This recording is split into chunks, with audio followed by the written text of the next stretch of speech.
Hello students, good morning all. I am a science chemistry teacher. Today we are going to discuss about first chapter of science chemistry, that is matter in our surroundings. Okay, जैसे कि हम matter surroundings पढ़ रहे हैं तो सबसे पहले हमें मैटर के बारे में बताना चाहिए कि what is a matter. Previous time की अगर बात करें या एशियन टाइम्स की बात करें, मैटर्स के बारे में कई फिलोसफर और कई साइंटिस्ट ने अपनी अलग अलग डेफिनेशंस दी हैं। जैसा कि एशियन टाइम्स में कई फिलोसफर ने बोला कि matter is a thing which can not be divided further. ऐसा ही इंडियन फिलोसफर ने भी मैटर के बारे में बताया कि matter is made up of 5 basic elements.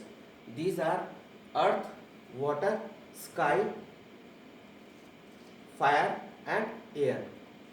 These are the 5 basic elements. Okay, but now the recent, अगर हम अब की बात करें तो मैटर की प्रॉपर डेफिनेशन निकल कर आती है जो बुक्स में आपके भी गिवन है। तो वो क्या है? Matter is the substance which have mass and occupies space. Matter is substance, matter कोई भी सब्सटेंस हो सकता है। जैसे फॉर एग्जांपल ये बोर्ड है तो ये भी एक सब्सटेंस है, ये भी किसी न किसी चीज से मिलके बना है। ओके, तो matter is the substance which have mass. Mass का मीनिंग है नंबर ऑफ एटम्स या नंबर ऑफ एलिमेंट्स, कितनी चीजों से वो मिलके बना है। ठीक है, एंड ऑक्यूपाइज स्पेस। अब कोई ना कोई मैटर है तो वो स्पेस भी ऑक्यूपाई करेगा। जैसे कि मैंने एग्जांपल दिया था कि ये बोर्ड है तो ये स्पेस भी ऑक्यूपाई कर रहा है और इसका कोई ना कोई मास, मास मतलब वेट भी है इसका। ठीक है, and matter is made up of tiny particles. तो मैटर किससे मिलके बना है? बहुत ही छोटे छोटे टाइनी पार्टिकल्स से मिलके बना है।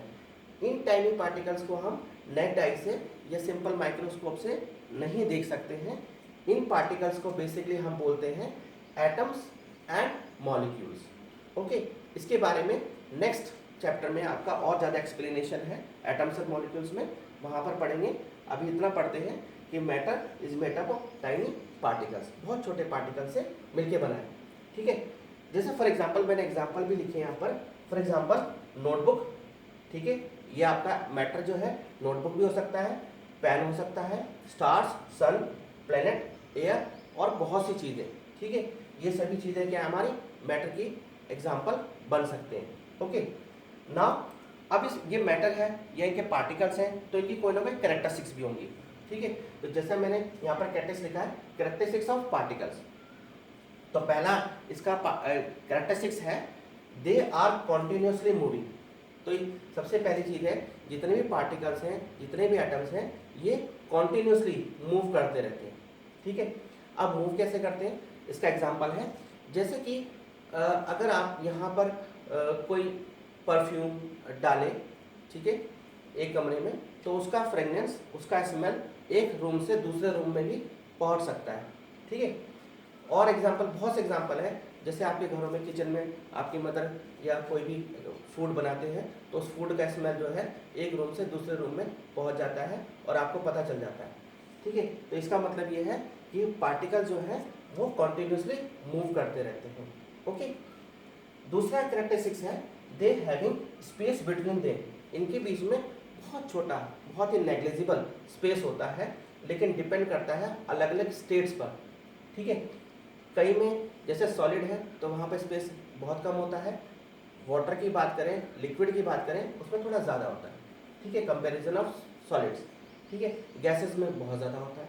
ठीक है, तो they have space between them. Okay, इसको बोलते हैं हम यहाँ पर intermolecular space. Okay, third characteristics है दे अट्रैक्ट ईच अदर। ये एक दूसरे को अट्रैक्ट करते हैं। ठीक है, अट्रैक्ट का मतलब ये है कि अलग अलग मॉलिक्यूल्स दूसरे मॉलिक्यूल्स को अपनी ओर अट्रैक्ट करते हैं। जैसे फॉर एग्जांपल यहाँ पर मैं ले सकते हैं मैग्नेट का।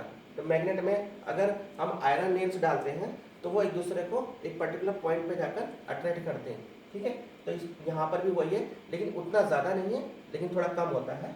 तो they attract each other. Okay, molecules या पार्टिकल्स अट्रैक्ट करते हैं। ठीक है, आगे बढ़ते हैं। जैसे पहला मैंने अभी कैरेक्टरिस्टिक बताया था, तो इसी पर एक आपका एक्टिविटी है, उसको समझेंगे। और आगे की भी जो एक्टिविटी दे रखी थी 3 पॉइंट्स, उन पर भी आगे कंटिन्यू करेंगे, वो भी एक्टिविटी बेस्ड है। जैसे पहला दे रखा था particles of matter are continuously moving, मैंने अभी पहला पॉइंट बताया था आपको। तो पहले पॉइंट में था पार्टिकल पॉसेस काइनेटिक एनर्जी, जितने भी पार्टिकल्स हैं उनके बीच में आप मूवमेंट कर रहे हैं तो उनमें कोई ना कोई एनर्जी होगा। ओके, इस एनर्जी को बोलते हैं हम kinetic energy. Okay, as the temperature rise particles move faster because kinetic energy increases. जैसे जैसे हम टेम्परेचर बढ़ाते हैं वैसे वैसे उनका काइनेटिक एनर्जी बढ़ता है। ठीक है, जैसे मैंने यहाँ पर एक एग्जांपल ले रखा है कि भाई कंटिन्यूसली मूविंग कर रहे हैं, तो मैंने यहाँ पर ग्लास में वाटर ले रखा है। इस ग्लास के वाटर में मैंने थोड़ा सा इंक ड्रॉपलेट्स के थ्रू यहाँ पर डाला है। ठीक है, इसको मैं टच नहीं करेंगे वाटर को, और यहाँ पर ये ड्रॉपर के थ्रू मैंने यहाँ पर इंक इसमें डाला है 2 या 3 ड्रॉप्स। ठीक है, तो बिना मिक्स करे ये ड्रॉपलेट जब इसके अंदर जाएंगे तो बिना हिलाए आप इसमें ये सारा जो कलर होगा वो इस ग्लास के वाटर में मिक्स होता जाएगा धीरे धीरे अपने आप ही स्वतः ही। तो ये क्या डिनोट कर रहा है कि पार्टिकल्स क्या है, उनमें कोई ना कोई काइनेटिक एनर्जी है जिससे कि वो अपने आप ही स्वतः ही इसमें मिक्स हो गए। लेकिन जैसे कि हम टेम्परेचर बढ़ाएंगे तो उनकी काइनेटिक एनर्जी बढ़ती जाएगी। इसका एक और एग्जांपल है, जैसे कि अगर हम हॉट वाटर में अगर हम शुगर को मिलाते हैं तो वह ईजिली मूव हो जाती हैं या इसलिए ईजिली मिक्स हो जाती हैं, और अगर हम वही शुगर अगर हम ठंडे पानी में कोल्ड वाटर में मिलाते हैं तो वो ईजिली मूव नहीं हो पाती है। क्योंकि उनके बीच में काइनेटिक एनर्जी कम होती है, उनकी एनर्जी कम होती है वाटर की। जैसे वाटर में था गर्म था, एनर्जी थी उसके अंदर। ओके, तो इसको बताया गया है particle process kinetic energy as the temperature rise particles move faster. तो पार्टिकल क्या होते हैं, बहुत तेजी से मूव करते हैं। क्यों? क्योंकि उनके बीच में काइनेटिक एनर्जी होती है। ओके, दूसरी चीज है, अगर अब इस मूवमेंट की बात करें, क्योंकि इसमें काइनेटिक एनर्जी थी, तो काइनेटिक एनर्जी किन किन चीज़ों पर डिपेंड करेगी। ठीक है, तो इसमें पहला पॉइंट है minimum in solids. Kinetic energy solid में सबसे कम होगी। क्यों? क्योंकि देखिए जैसे मैंने पिक में दे रखा है, क्योंकि इनमें जो है इंटरमोलिकुलर स्पेस कम है। ठीक है, तो इसलिए इनमें काइनेटिक एनर्जी सबसे कम होगी। ठीक है, सॉलिड्स में ये मूवमेंट कम होता है। ठीक है, दूसरा है मोर इन लिक्विड्स। लिक्विड्स में ज़्यादा होता है। लिक्विड्स में ज़्यादा क्यों होता है? क्योंकि इनके बीच में जो स्पेस होते हैं वो ज़्यादा होते हैं। ठीक है, in the comparison of solids. ठीक है, तो मोर इन लिक्विड्स। ठीक है, अगर गैसेस की बात करें, गैसेस में मूवमेंट जो है वो ज़्यादा होता है। ठीक है, जैसे इनके बीच में जो है स्पेस ज़्यादा था, ये एक फ्लोट करके एक जगह से दूसरी जगह जा सकते हैं गैसेस, तो इसीलिए ये इनमें ज़्यादा होगी मूवमेंट। ठीक है, ओके, तो ये बताया गया है मूवमेंट के बारे में कि मूवमेंट जो है पार्टिकल्स का वो सॉलिड्स में कम होता है। ठीक है, लिक्विड्स में ज़्यादा होता है in the comparison of solids. ठीक है, और गैसेस में और ज़्यादा होता है। ठीक है, in the comparison of liquid and also solid. Okay, ठीक है, अभी ये एक एक्टिविटी है। ठीक है, अभी इस वीडियो में इतना ही। अगली वीडियो में नेक्स्ट 2 वीडियोस कंटिन्यू करेंगे। दूसरे दोनों जो है आपके एक्टिविटीज़ अच्छे से और समझाएंगे। ठीक है, तब तक आप स्टे होम, सेव लाइफ और stay healthy and good bye.